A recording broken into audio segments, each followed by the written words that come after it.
de Tintin, noyons dans le vin la mélancolie, et que la folie succède soudain à tout noir chagrin. Bouteille jolie, à toi mon refrain.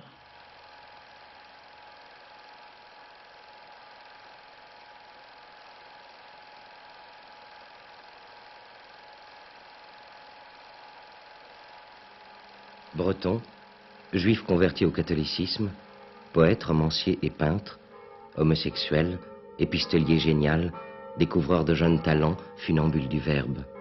On l'appelait Saint Max, le pénitent en maillot rose, le jongleur de notre Seigneur, l'archange foudroyé. Homme de chair et homme reflet. Rien ne peut épuiser la multiplicité des facettes qui composent le portrait.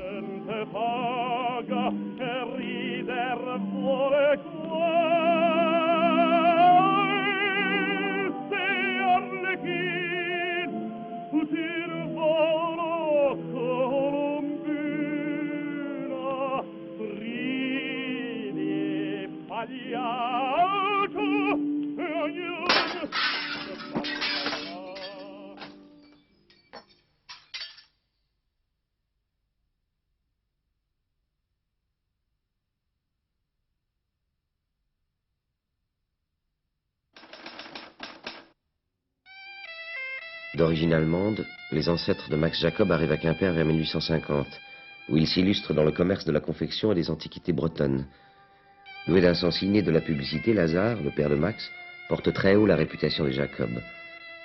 Seuls juifs de la ville, les Jacob se sentent chez eux, à Quimper, même si, à la fin du siècle, l'affaire Dreyfus leur révèle l'horreur de l'antisémitisme.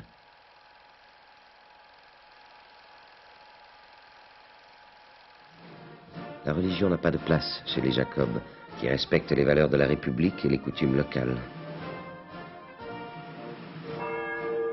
Né le 12 juillet 1876, à l'ombre de la cathédrale, le petit Max est impressionné par le rituel catholique, les sonneries des cloches, la musique des cantiques qui montent dans la ville le jour des processions, et il envie ses camarades qui fréquentent l'église.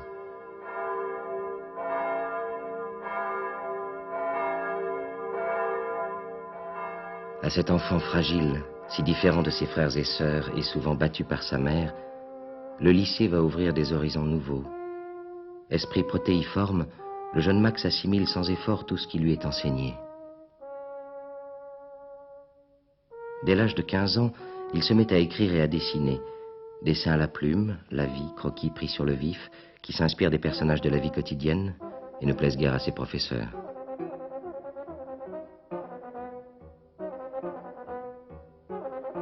De ces années d'apprentissage, il trace cet autoportrait sans complaisance, qui résume déjà les contradictions de son personnage. Élève inerte, bavard, mou, triste, gai, remuant, geignant, souriant, paresseux, acharné au piano, battu, aimé, gourmand, sobre, indocile, obéissant, affectueux, amer, doux, humble, orgueilleux, méprisant, brutal, maniaque du sublime et de la suprême perfection, obtus, excellent en narration française et nul en sciences. Apprend par cœur ce qu'il ne comprend pas par amour de son professeur de 3e B, devient à l'âge de 14 ans un foranthème pédant, indiscret, dogmatique, irritable jusqu'à la folie quand on le contredit. Note particulière, adopte tous les tics de ses maîtres et finit par leur ressembler physiquement. Max Jacob reviendra chaque année à Quimper jusqu'à la mort de sa mère. En vérité, il aimait sa ville natale, autant qu'il en détestait ses bourgeois. Il ne pouvait, en tout cas, s'en passer très longtemps. C'est à cause d'un terrain légué à la ville par un certain Couchourène, devenu bouche à balle par effet burlesque, que Max écrira plus tard le grand roman de sa jeunesse. Un tableau de mœurs où, derrière la satire, se cache une certaine tendresse pour ces fantoches d'un autre âge.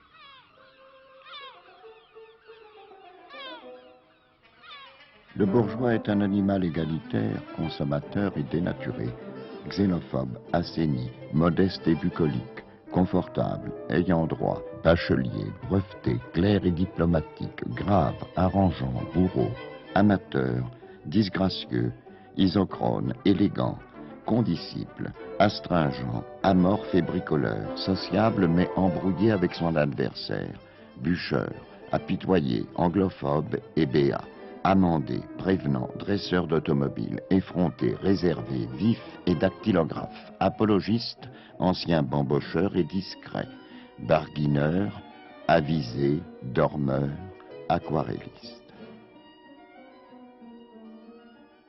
Max Jacob vient à Paris à 18 ans, mais ne tient aucun des espoirs qu'on pouvait mettre en lui. Il abandonne ses études à l'école coloniale, il est réformé, et revient à Quimper avant de s'enfuir pour de bon. C'est à l'aube de l'ère nouvelle que Max Jacob coupe tous les ponts. Que sera-t-il? Peut-être peintre. Depuis l'enfance, il rêve de peinture.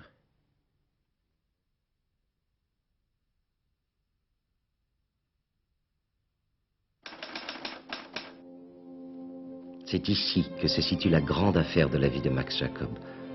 Il est ébloui par la première exposition d'un jeune peintre de 18 ans, Pablo Picasso. Rencontre fulgurante qui se transforme en une amitié passionnée dont les œuvres de l'un et l'autre témoignent largement. Ainsi cette chope bretonne, cadeau de Max à Picasso trônant au milieu de la desserte, immortalise les débuts du coup de foudre entre les jeunes gens. En ce temps-là, Max et Pablo se voient tous les jours. La misère les rapproche. Nous étions, dit Max Jacob, aussi enfants perdus l'un que l'autre.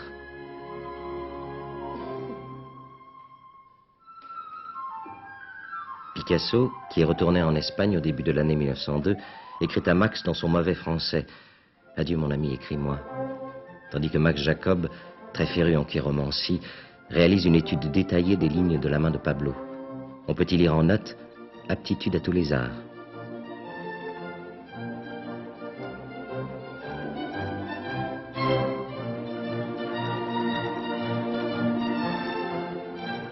À son tour, Picasso imagine la gloire littéraire de son ami dans cette bande dessinée en 7 tableaux, qui met en scène le poète se rendant chez son éditeur, réussissant à vendre ses poèmes. « Olé, olé !» s'écrie-t-il tout joyeux. Puis, le dîner chez Maxime, avec des femmes. Enfin, comble du bonheur, la déesse Athéna couronne le poète en lui remettant un jambon. C'est l'époque du boulevard Voltaire et de la bohème la plus noire. Max est employé de commerce et tout naturellement, Picasso vient partager sa chambre. Il dessine la nuit quand Max dort et se couche le matin quand Max part au magasin. Max Jacob est fou de musique, éternel réconfort dans le malheur. Il fréquente le Trianon lyrique, le Cafcons et les variétés. Nul doute que le poète ait hérité de ses lointains ancêtres d'Offenbach sur Main cette indéfectible passion pour l'opérette.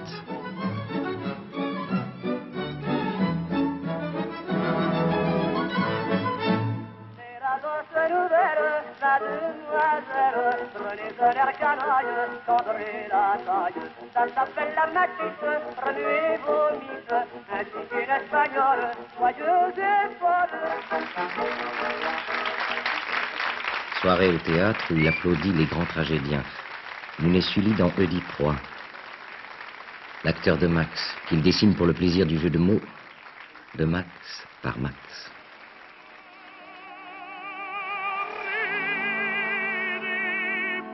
L'opéra, où il fait partager à Picasso son amour pour Caruso.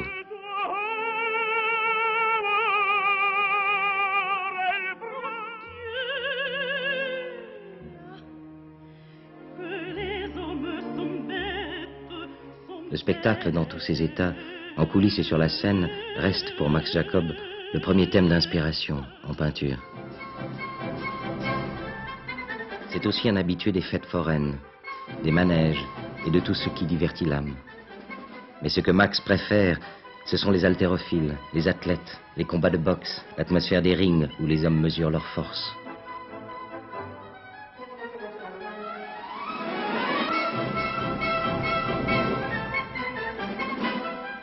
Avec Picasso, Max Jacob découvre les parades de cirque, les clowns et les saltimbanques, auxquels il rendra si souvent hommage dans les années 20 et 30, lorsqu'il sera contraint de vivre surtout du commerce de ses gouaches.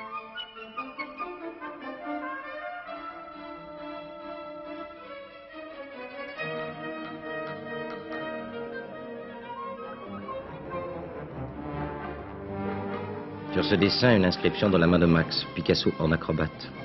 Le même Pablo qui, de retour en Espagne, envoie une carte à Max où il le représente, portant lorgnon et moustache.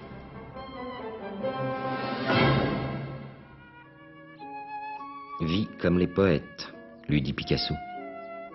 Max Jacob renonce à tout emploi régulier et déménage rue Ravignan à 2 pas du bateau Lavoir où Picasso a installé son atelier. C'est dans cet immeuble de bois qui abrite peintres et sculpteurs, mais aussi des ouvriers de Montmartre, que se croisent ceux qui vont apporter la révolution dans l'art et qui, en attendant la gloire, vivent dans un complet dénuement. Il vivait, comme il a vécu d'ailleurs toute la vie, de la façon la plus misérable. Je me souviens encore du pauvre sommier métallique posé sur 4 briques dans cette misérable pièce dont le papier de tenture était arraché. Max vivait là-dedans. Max Jacob s'obstine toujours à ne rien publier. Il feint de ne rien produire. Mais il lui arrive de lire à ses amis des textes inclassables, aussi surprenants par la forme que par le fond, qu'on ne baptise pas encore poème en prose. Picasso lui avait dit « Tu es le seul poète de l'époque ». Mais voici que débarque Guillaume Apollinaire, le géant aux cheveux roux, qui lui aussi proclame l'originalité de Max. Ce style délicieux, tranchant, rapide, brillamment et tendrement humoristique. Apollinaire, auquel Max Jacob sera toujours lié par une admiration sans bornes et une sourde rivalité. En cette année 1907, Max Jacob assiste en direct à la naissance du cubisme. Pour l'histoire de l'art, son témoignage est essentiel. C'est après avoir vu cette statuette de bois noir en provenance du Congo que Picasso se met à peindre ces grandes têtes de femmes dont le nez touche presque la bouche. Et Max ajoute « Ni Guillaume ni moi ne comprîmes rien au cubisme à ses débuts. »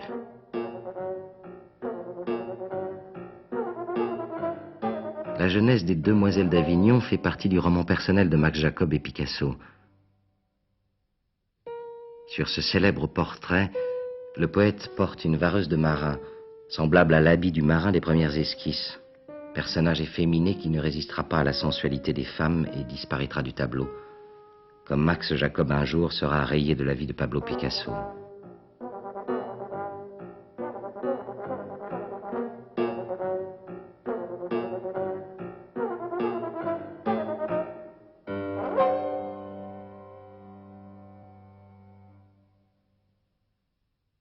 En septembre 1909, survient le choc céleste. Je suis revenu de la Bibliothèque nationale, j'ai déposé ma serviette, j'ai cherché mes pantoufles, et quand j'ai relevé la tête, il y avait quelqu'un sur le mur. Il y avait quelqu'un. Il y avait quelqu'un sur la tapisserie rouge. Ma chair est tombée par terre. J'ai été déshabillé par la foudre. Oh, impérissable seconde.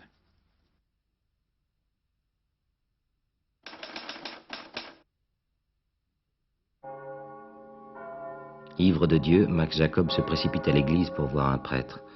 L'abbé refuse de le prendre au sérieux. Dans un grand élan d'exaltation mystique, Max écrit en quelques jours « Saint Mathorel ». Grâce à Canneveller, qui rêve d'associer les peintres et les poètes pour des éditions de luxe, Saint Mathorel est publié avec des gravures de Picasso. C'est l'occasion pour les deux amis, qui s'étaient brouillés, de se réconcilier. Au printemps de 1913, Max passe 2 mois auprès de Picasso dans une intimité qu'ils ne connaîtront jamais plus. C'est durant ce séjour à Céret que Max Jacob réalise un grand nombre de dessins cubistes, longtemps ignorés et auxquels il tenait beaucoup. Je n'ai pas fait de cubisme. Premièrement, parce que n'entendant parler que de cela, j'étais bien aise de penser à autre chose. Deuxièmement, parce que ce n'était pas mon tempérament. Troisièmement, parce que j'aurais voulu y être premier et que je n'étais pas capable de l'être. Quatrièmement, parce que Picasso avait choisi comme élève non moi, mais Braque. Cinquièmement, parce qu'au fond, je m'y connaissais en littérature et non en peinture. Sixièmement, parce que je fais mes œuvres avec le fond de mon ventre et que le fond de mon ventre est opéra comique. Septièmement, parce que je suis un homme de l'époque impressionniste, ayant 46 ans d'âge et que le cubisme est une surajouture de ma vie. Huitièmement, parce que le cubisme plaisait à ma pensée et non à ma main, et que je suis un homme sensuel. Neuvièmement, parce que le cubisme me paraît laid très souvent et que j'aime le joli, hélas. Dixièmement, parce que je suis un vieux poète virgilien. Onzièmement, je ne sais pas pourquoi. Douzièmement, au fait, j'ai fait beaucoup de dessins cubistes. 13e, tout ça c'est la faute à Picasso. Une photo sur verre, prise par Picasso chez lui, boulevard de Clichy. Picasso qui rend hommage au poète dans ce papier collé de 1914, où figure le bulletin de souscription pour La Côte, recueil de chants celtiques, inédit, traduit par Max Jacob. Picasso enfin, qui dans cette nature morte, Job, fait une double allusion à Max fumeur et à Jacob pauvre comme Job. Août 14, c'est la déclaration de guerre. Les amis partent au front, mais Max, réformé, reste à Montmartre. Il habitait rue Gabriel, Raymond Radiguet habitait le parc Saint-Maur, et quand il était trop tard pour qu'il rentre la nuit, qu'il traverse le bois, il avait d'ailleurs très peur des rugissements des lions du zoo. Et il couchait soit chez Gris, soit chez Max Jacob, mais sur la table, parce qu'il n'y avait pas de place, il couchait sur la table de Gris, ou bien sur la table de Max Jacob, au milieu des pots de gouache. Bouleversé par Radiguet, Max Jacob lui prédit un grand avenir. Cet admirable dessin de Max Jacob par Picasso fait dire à certains que le peintre a renoncé au cubisme. À 39 ans, Max Jacob est enfin baptisé sous le nom de Cyprien. Picasso est son parrain.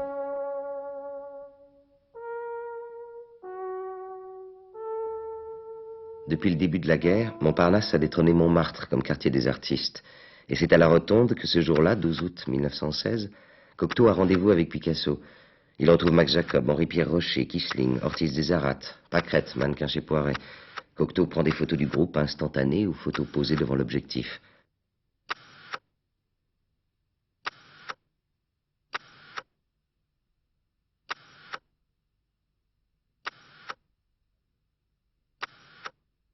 Salmon et Modigliani rejoignent le groupe. La séance se termine sur des photos mises en scène par Max Jacob, qui fait l'aumône à Ortiz. Toujours le goût du canular et du cinématographe. Mais qui, d'Apollinaire ou de Max Jacob, eut le premier l'idée de créer la Société des Amis de Fantomas? Moi, Fantomas, je saute à mon 7e étage pour montrer mon adresse ou montrer mon courage. Non, non, c'est pour montrer à ceux que j'intéresse qu'un homme chic a toujours sur lui des cartes d'adresse. Crime à tous les états, crime à tous les étages, qu'importe l'or, on l'appartint. Il n'est crime que crime d'État. Ce qu'il faut, c'est qu'un tsar enrage, que Wilhelmine soit en cage, et tous nos ministres aussi, et les Rothschild à ma merci. À la première des mamelles de Tirésias d'Apollinaire, Max Jacob joue le chef des chœurs. Énorme scandale dans le monde des lettres. Première apparition du mot surréalisme.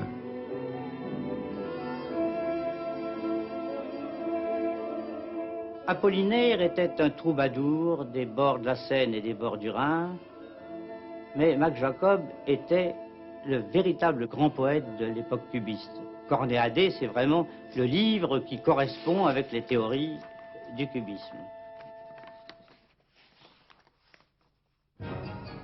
C'est en se rendant à l'opéra pour une représentation du Tricorne de Manuel de Falla, dont Picasso avait peint les décors, que Max est renversé par une voiture.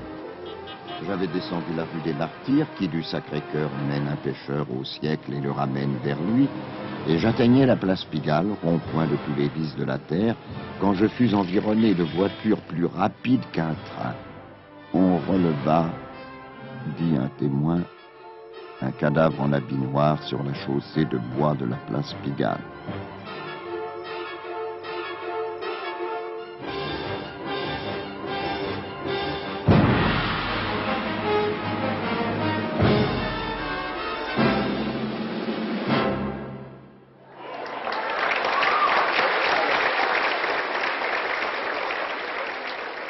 Le poète est conduit à l'hôpital Lariboisière, placé dans une salle commune, pauvre parmi les pauvres. Sur ces nuits d'hôpital, Max Jacob a écrit des pages déchirantes de compassion qui annoncent les grandes méditations sur la mort. Oui, les gens pressés des autos, vous mourrez. Vous mourrez. Oui, les chiens de sexe, les jeunes et les vieux, vous mourrez. Les femmes popotes et celles de la grande ville et bas bleus. Vous mourrez, mes amis. Les gens des autos, écoutez. Écoutez donc mon glas, je dis que vous mourrez. Je viens de l'apprendre à l'hôpital. Et je vous le crie, boulevard Magenta. Vous mourrez, nous mourrons. Ô mot effroyablement vrai, ô mot de vérité, de seule vérité, mot qu'on ne peut remuer et qu'il faut toucher avec le doigt de la pensée. Vous mourrez. Mais écoutez-moi donc, au lieu de filer, nous allons mourir tout à l'heure.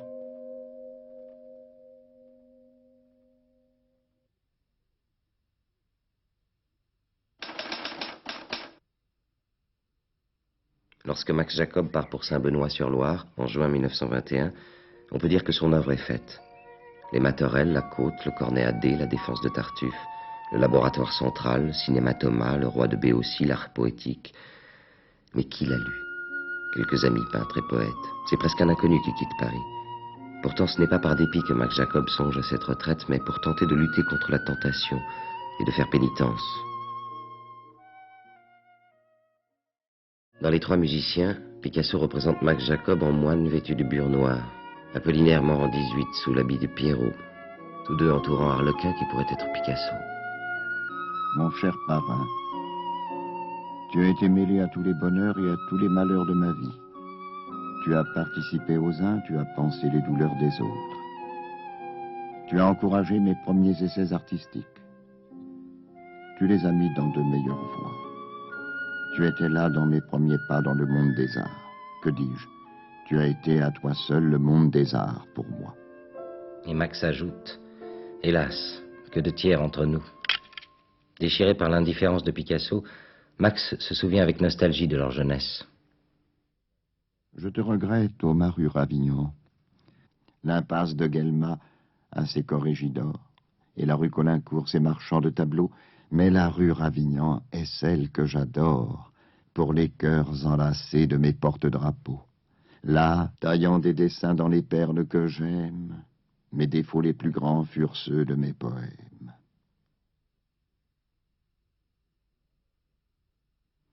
C'est en 1923 que sort Le Terrain bouche à balle, roman parodique sur Quimper.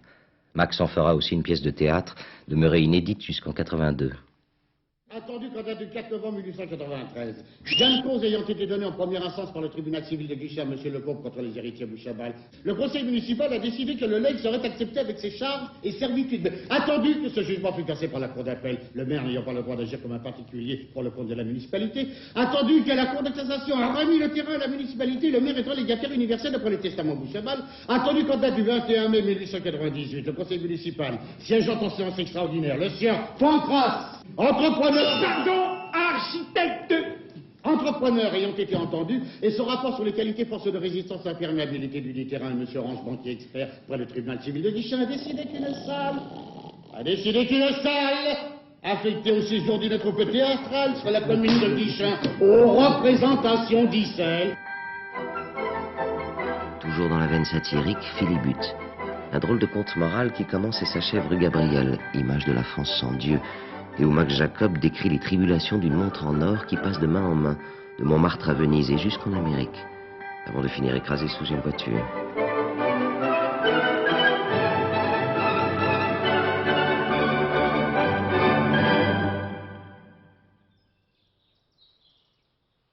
Le voyage à Saint-Benoît devient bientôt un exercice d'admiration obligatoire. Michel Léris, Jean Dubuffet qui fait découvrir à Max l'ivresse de la motocyclette, André Malraux et sa femme Clara, tous subissent le charme du poète qui cherche autant à séduire qu'à provoquer.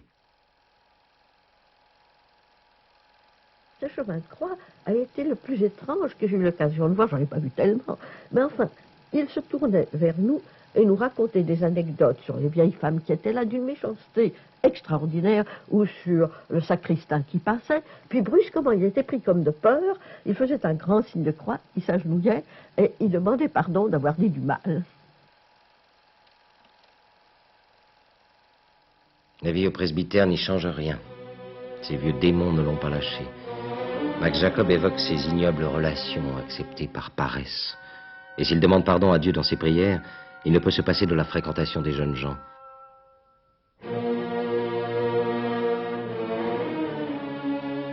Il a 50 ans lorsqu'il rencontre Maurice Sachs, un écrivain de 19 ans, en qui il voit un nouveau Balzac.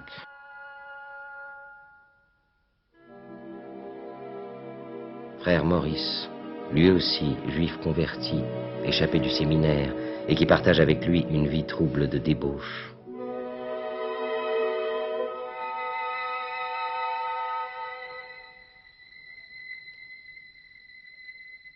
À cette époque, Max Jacob n'a pas d'autre moyen d'existence que la peinture. Sa poésie ne se vend pas et Gallimard refuse de publier en édition ordinaire son tableau de la bourgeoisie.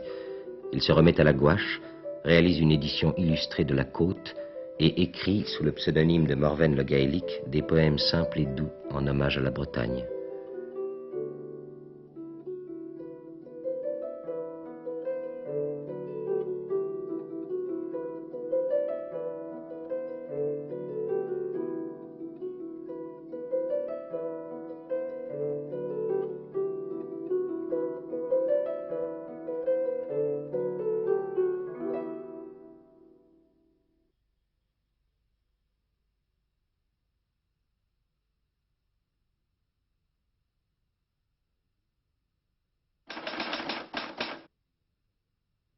L'ennui de la vie monacale lui pèse.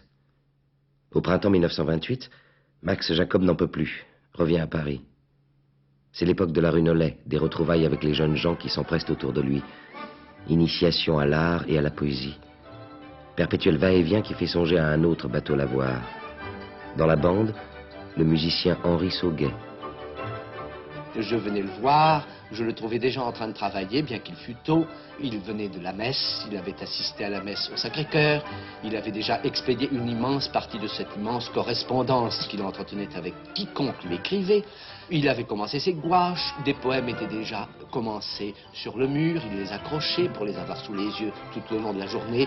Le téléphone retentissait, les amis s'annonçaient, le déjeuner s'organisait. Aujourd'hui nous aurons un tel et puis un tel, tu verras, je vais te faire connaître un nouveau poète prodigieux, extraordinaire, un nouveau Rimbaud, un nouveau Verlaine ou un nouveau Ronsard. Antonin Artaud dit ses poèmes, et Max Jacob, qui ne s'est pas souvent trompé sur les êtres, discerne chez lui la marque du génie. Ce que vous venez de faire ne vous regarde pas.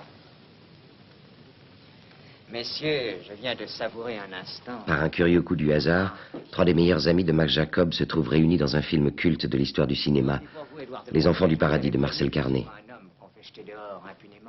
Marcel Errand, admirable Lassner, et qui récita tant de poèmes de Max. Louis Salou, l'ami de cœur. Et Pierre Brasseur, qui habitait aussi à l'hôtel Nollet. Et puis un jour, je me faisais engueuler par le patron, qui réclamait sa note, naturellement. Et alors, je vois un petit vieux qui arrive, très gentil, qui me dit « Inquiétez pas, mon Dieu. » Et puis il paye. Il se présente, Max Jacob. Je montais dans sa chambre, et puis il m'a parlé. Il m'a dit des choses merveilleuses. C'était un être merveilleux, tout le monde le sait maintenant. Tout le monde lui plaisait. Même j'étais surpris de voir des gens très insignifiants chez lui, comme ça. Alors je lui demandais un jour, mais qu'est-ce que c'est tous ces gens? Est-ce que ça vous intéresse? Il me dit, mais tout le monde m'amuse. Cela cachait peut-être beaucoup d'amertume aussi. Il essayait de s'amuser, de trouver ce qu'il y avait de drôle dans chacun. Et finalement, il arrivait à rendre les gens meilleurs. Quand il voulait se reposer d'un poème sérieux ou d'un tableau qui lui avait demandé un gros effort, alors il me demandait d'écrire sous sa dictée une chanson que nous terminions bien souvent en collaboration. Il m'écrivit un jour « Reviens vite à Paris, actuellement je ne vois que des duchesses, il est temps de continuer nos chansons sur le pape. » Il existe encore chez Pionze des tables de nuit pour enfants que garde une dame de bronze et un éléphant.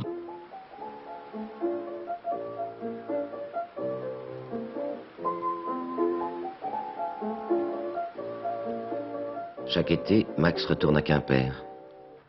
Partagé comme toujours entre l'attendrissement et l'exaspération envers la morale petite bourgeoise.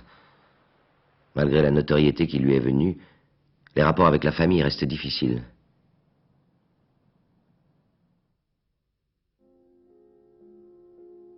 Aveuglé par ses sentiments, Max Jacob charge Maurice Sachs de s'occuper de ses affaires et lui donne tout pouvoir, ainsi qu'à Pierre Coll pour vendre sa peinture.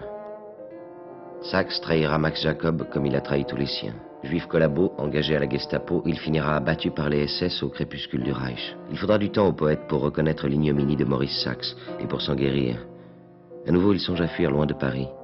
En 1939, de Saint-Benoît-sur-Loire, il écrit à Pierre Andreu. La rue Nollet n'était pas le centre des vertus, mais ceux qui la décriaient n'étaient pas mieux, ou pas beaucoup mieux. Ombre et lumière de la rue Nollet. Ami ambigu, Marcel Jouandeau raconte. Je voyais mener de front sa vie chrétienne et une vie tout à fait dissolue. Et je me disais, mais comment peux-tu concilier tout ça? Alors il me disait, bien, n'est-ce pas, le soir, évidemment, je me livre à quelques ébats, mais le lendemain matin, je vais à Montmartre dès 5 heures du matin, je me frappe la poitrine, je pleure, et à la fin, Dieu est dupe.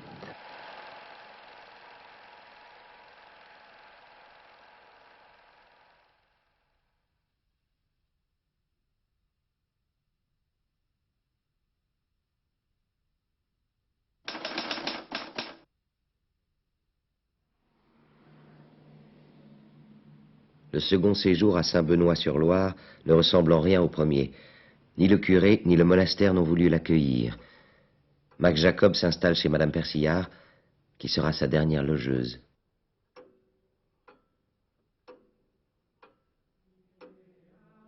Cette fois-ci, le bouffon s'efface derrière le pénitent. Brisé moralement, le poète n'aspire plus qu'au travail et à la méditation. Chaque matin, première messe à la basilique, il se sent apaisé. Comment ai-je pu, dit-il, quitter ce séjour paradisiaque? À ceux qui l'ont connu à Saint-Benoît dans ce temps-là, Max Jacob a laissé un souvenir très fort. De M. Jacob, j'ai le souvenir d'un homme pénitent pour les frédènes qu'il avait pu faire. Comme nous avions un salut tous les soirs, par moment, il se mettait à siffler un air de Paris. Il se retrouvait par la pensée à Paris et il sifflait un petit air. Et quand il s'en apercevait, il était tout confus et il demandait à grande voix « Pardon, pardon, pardon mon Dieu ». On le voit souvent sur les photos de famille, pour les mariages et les communions. Monsieur Max se mêle à la vie du village. J'ai ma sœur qui a hérité d'un tableau aussi, d'une adoration des mages, un tableau qu'il avait fait à l'occasion d'une tombola d'un arbre de Noël pour les enfants. Mais la solitude de Max Jacob ne dure jamais très longtemps. De nouveaux amis débarquent à Saint-Benoît. Le philosophe Henri Lefebvre, Michel Manol, Julien Lanoé, le poète Jean Rousselot qui habite Orléans. On entrait de plein pied avec lui. Pour un jeune homme, c'était ça la merveille, d'avoir en face de soi à la fois un témoin, un acteur, mais un acteur de déjà plusieurs scènes engainantes ou qui se suivaient, qui s'accrochaient les unes les autres. Et en même temps, cet homme ne nous donnait pas des leçons de passé, c'est pas ça du tout.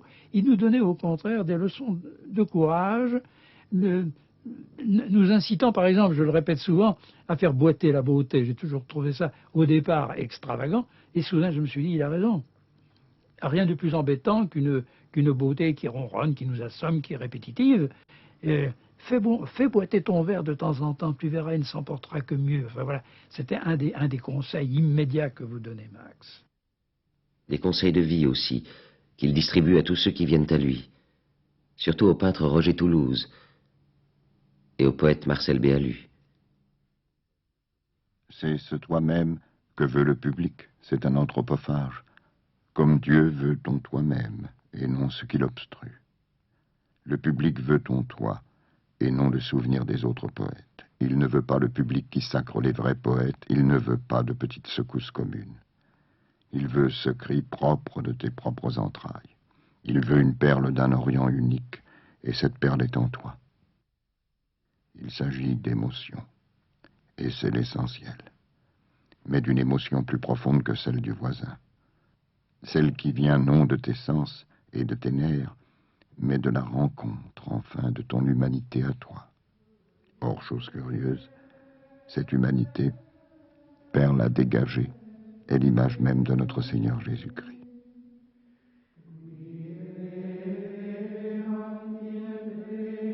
Si Max Jacob renonce à convertir ses amis, chaque jour il prie pour eux. Sur des petits cartons glissés dans son missel, il inscrit le nom de ceux qu'il aime, les morts, les vivants, les gens simples de Saint-Benoît.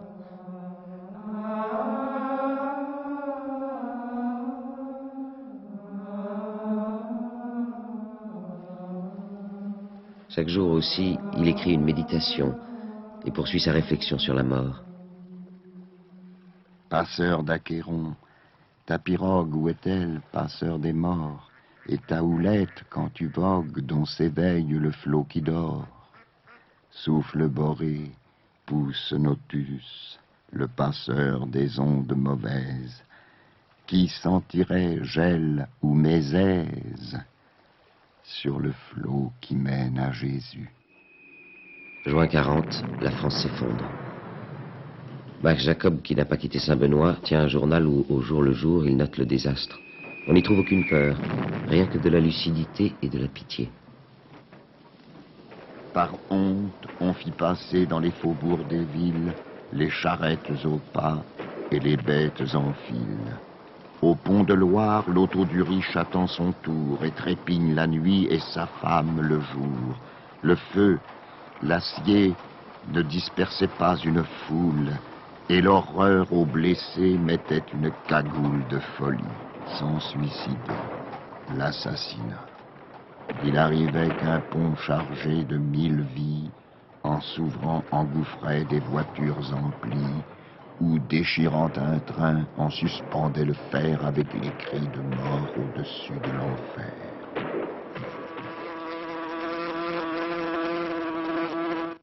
Cet homme, qui s'est presque toujours tenu éloigné de la vie politique, soudain rejoint les siens, revendique sa judaïté. Il écrit à Pierre Andreu, « Ne mets plus Jacob sur l'enveloppe, Jacob est suspect. » Pourtant, il refuse de se cacher.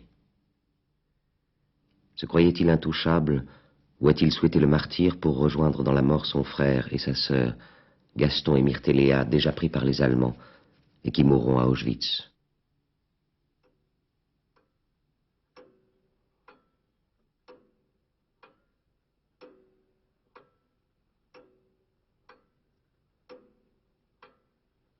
Le jour de l'arrestation de Max Jacob, le 24 février 1944, sur sa table de travail, un portrait de Picasso qu'il venait d'achever. Apprenant la nouvelle, Picasso aurait répondu « Ce n'est pas la peine de faire quoi que ce soit, Max est un ange. Il n'a pas besoin de nous pour s'envoler de sa prison. »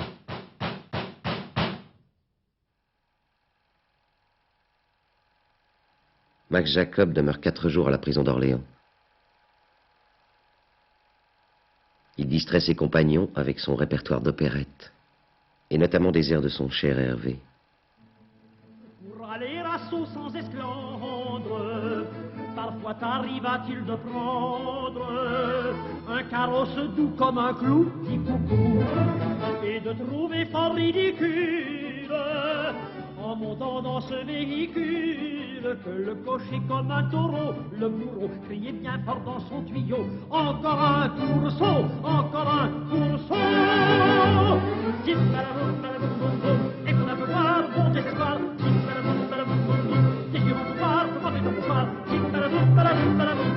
le 26 février 1944, Orléans.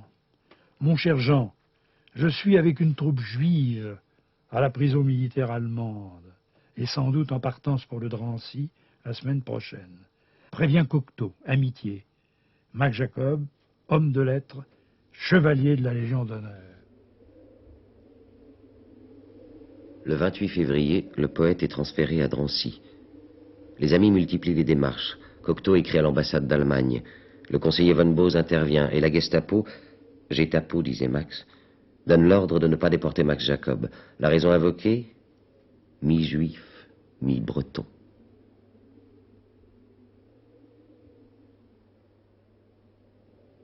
Mais la libération arrive trop tard. Tombé malade, Max a été admis à l'infirmerie centrale. C'est un détenu, le docteur Veil, qui faisait office de médecin-chef à Drancy.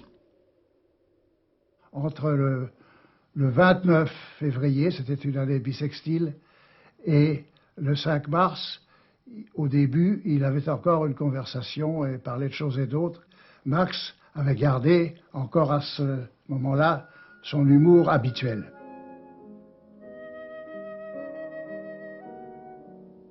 Mais l'état du poète s'aggrave. Et je me souviendrai toute ma vie qu'il demandait un prêtre, que j'ai cherché et que je n'en ai pas trouvé. Il meurt le 5 mars, vers 21h. Il avait 67 ans. Le docteur Veil signe le permis d'inhumer. Max Jacob sera enterré au cimetière d'Ivry comme les autres morts de Drancy.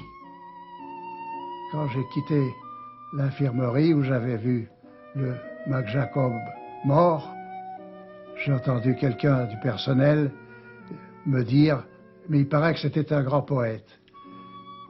J'ai dit oui, et j'ai pensé c'était un très grand poète, c'était aussi, et peut-être encore plus, un très grand chrétien.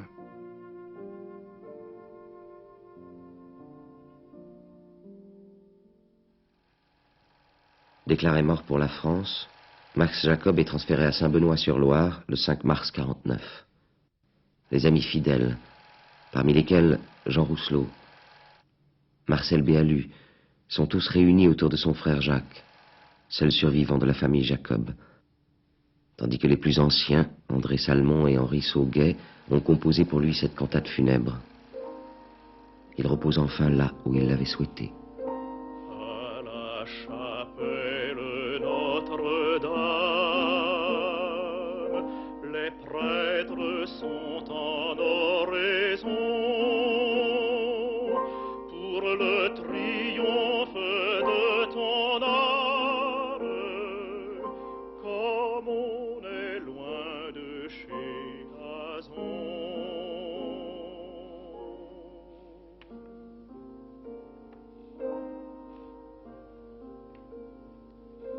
À la chapelle de la Vierge, dans chaque cœur bénin, bénin, se rallume un vieux bout de cierge,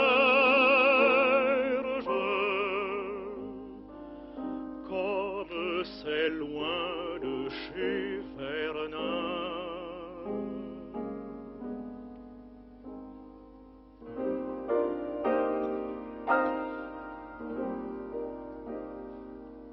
Que demain à la basilique,